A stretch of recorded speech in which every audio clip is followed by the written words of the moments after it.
The three most important peaks in stock market history all occurred under Republican presidents. Herbert Hoover, elected in 1928, right before the Great Depression. Richard Nixon, elected in 1973, right before a 50% drawdown in the US stock market. And George W. Bush, who presided in the lead up to the Great Financial Crisis in 2008. Today, Donald Trump has returned to the White House after one of the strongest stock market bull runs in recent financial history and is already implementing radically new policies that many believe could mark a similar pivot point in financial markets. By the way, we're doing a competition for the closest estimate of the quarterly close on the S&P 500. We're giving $1,500 to the top 3 guesses. So that's 3 winners. You have to be a Bravos Research website member to participate, and there's going to be a limited number of participants to this event. So don't waste your time. We're also doing a big discount on our service for this competition. The winners will be announced on the video that is released after the quarterly close. So are Donald Trump's policies about to trigger another generational peak in stocks? Well, in the lead up to the 2008 financial crisis, many argue that George Bush's policies were instrumental to causing the financial crisis that followed. His administration aggressively promoted home ownership. He continued financial deregulation that had begun under Bill Clinton in an effort to allow more people to own homes. And at the same time, he implemented tax cuts in 2001 and 2003 in an effort to stimulate the economy after the 2001 slowdown. The combination of these 3 policies created the perfect conditions for the housing bubble to develop, eventually leading to the financial crisis. We could argue that some of these policies are not unlike some of Donald Trump's proposals to deregulate and reduce taxes. Now, these are pro-growth policies that can definitely benefit the economy. On the flip side, they can lead to excessive market speculation on financial assets like the stock and housing market, possibly leading to pain down the road. Today, with the stock market reaching some of the highest valuations of the last 150 years, it's not crazy to suggest that we're currently experiencing some kind of financial asset speculation, and that with the right conditions, this could lead it to reach extremes and eventually burst.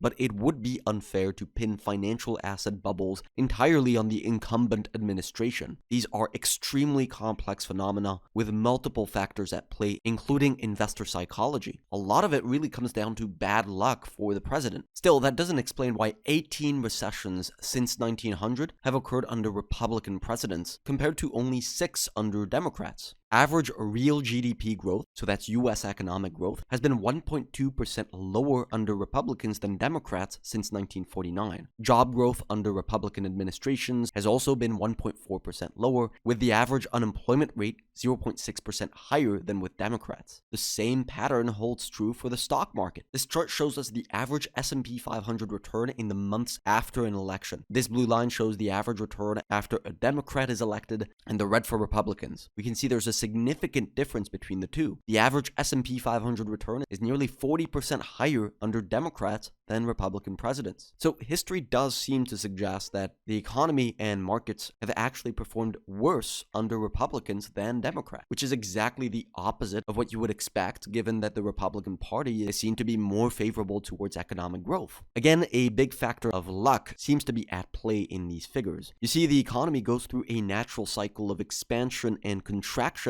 called the business cycle. And this business cycle is mainly influenced by the Federal Reserve, the US central bank's decisions. They adopt a loose monetary policy to stimulate the economy after a slowdown, and they adopt what's called restrictive policy when they try to cool the economy down. The Federal Reserve is completely independent from the White House, meaning theoretically they are not influenced by the incumbent political party. If we plot at which point in the business cycle Republican presidents were elected going back to 1949, we find that a lot of them were elected approaching the peak of the business cycle, and that includes Hoover, Nixon, and Bush. So their administrations were almost predestined to experience more economic downside during their mandate. And on the flip side, we see that Democratic presidents seem to have been elected during downturns or at the start of new recoveries, so benefiting from organic business cycle growth as the economy naturally expands. Now, we believe that Donald Trump has also been elected much closer to the end of the business cycle than the beginning. We can see that simply by looking at initial jobless claims in the United States. Currently, they are at very low levels. Now, although the timing varies greatly, a low number of initial jobless claims typically occurs in the few years leading up to a recession. So in other words, the end of the business business cycle. This is what initial jobless claims look like at the very beginning of the business cycle,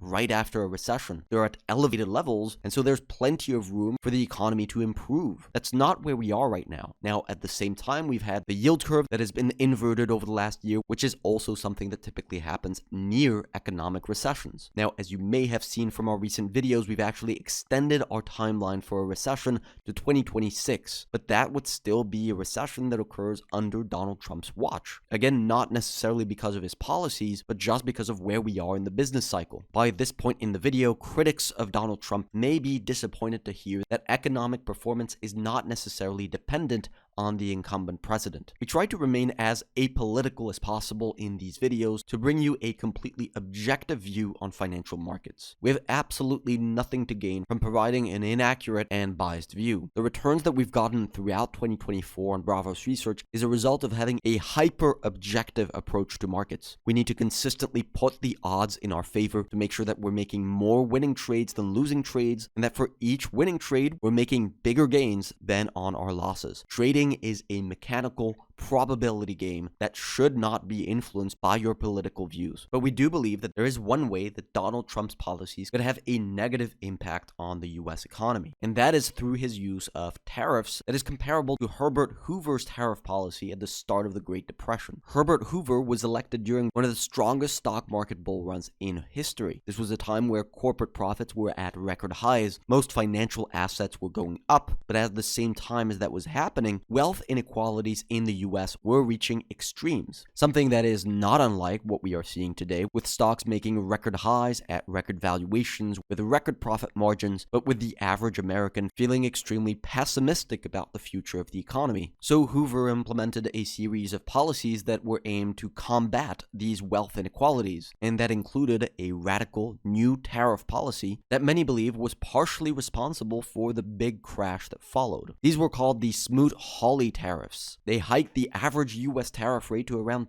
20%, which led to a global trade war, grinding world trade to a halt. There are countless academic research papers that have studied the negative impact that the Smoot-Hawley tariffs had on the US economy during the Great Depression. Now, the average US tariff rate has steadily been going down since the Great Depression as world trade has opened up, and for now they still remain very low, but estimates suggest that a second trade war under Donald Trump could potentially take the average US tariff rate all the way back up to 17.7%. And as we've shown in a recent video, our concern is that these higher tariffs will translate directly into lower corporate profit margins. If that happens, it would directly translate into lower stock market prices. For instance, during the Great Depression, corporate profit margins went from about 10 to 12% to 0%, which caused a 90% decline in US stock market indices. Of course, the Smoot-Hawley tariffs were definitely not the only contributing factor to this. High levels of debt, bank failures,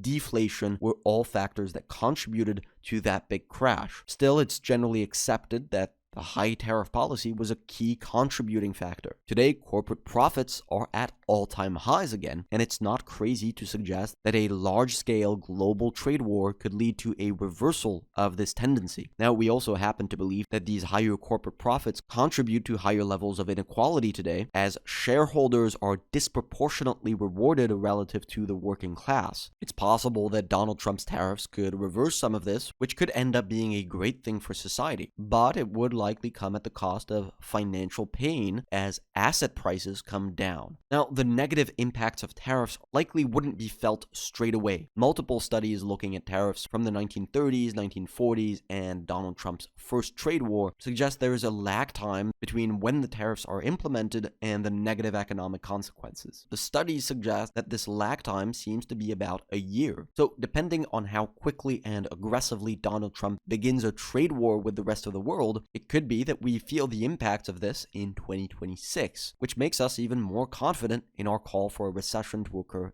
in 2026. Don't forget to join a competition that we're doing at Bravos Research, taking advantage of the discount that we're doing as well. I wish all of you the best luck on that.